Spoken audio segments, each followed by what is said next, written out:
यत्र रघुनाथकीर्तनं तत्र तत्र कृतमस्तकाञ्जलिं बाष्पवारि परिपूर्णलोचनं మారుతిం నమత రాక్షసాంతకం.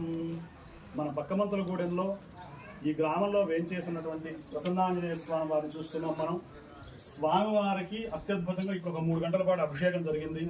స్వామికి నూతన వస్త్రాలతో అలంకారంతో రామభక్తుడైనటువంటి ఆంజనేయ స్వామి ఎక్కడైతే ఉంటాడో అక్కడ అన్ని మంగళాలు శుభాలు జరుగుతాయని చెప్పి మన శాస్త్రాలు చెబుతున్నాయి.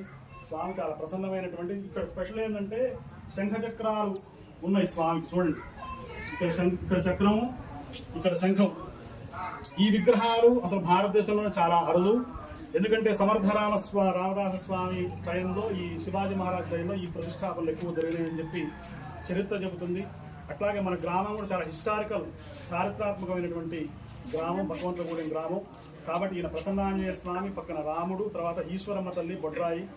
చక్కగా ఈ మకర సంక్రమణం అయిన తర్వాత ఈ ఉత్తరాయణ పుణ్యకాలంలో అభిషేకం చేశాను. సాంస్క్రిట్ శ్రీనాథ్ శర్మ, మహాదేవ్ శర్మ. మేము ఎప్పుడు వచ్చినా కూడా స్వామికి చేస్తాం. ఏ దేశంలో ఉన్నా మన భగవంతులగూడెం మన ఊరు, మన గ్రామం అని చెప్పి మేము గర్వంగా చెప్పుకునేటువంటి ఊరు ఈ భగవంతులగూడెం. అందరూ కూడా ఈ స్వామి యొక్క సేవలో, ఈ దేవాలయ పునరుద్ధరణలో, ఈ చేసేటువంటి అన్ని కార్యక్రమాల్లో ఉడతాభక్తిగా మీరు కొద్దిగా పాల్గొన్నా చాలు.